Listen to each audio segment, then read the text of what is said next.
আজি এই বারা হই লয় সাধু মুই খারাপ বলি ওরে হে নাম সাধু হয়া রে তুই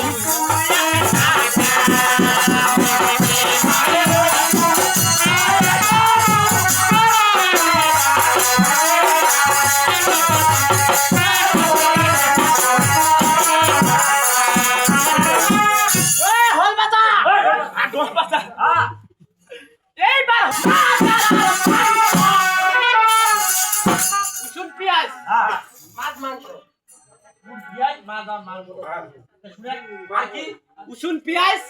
মাছ মাংস কয়বার কয় রে ওই এটা বুঝা পাইছি আমার ওইটা রে উসুন পিয়াজ মাছ মাংস হ্যাঁ বুঝা পাইছি আর কি আছে ওই আজি গন্ধ মোর সহ্য পায় না গন্ধটা সহ্য পায় এ কোকা যে তুই সাধু হইছিস না সহ্য পায় ভাই ওইটা সহ্য পায় এটা নাম করা সাধু কি নাম করা না তুই দেখিলে মোর মন পায় না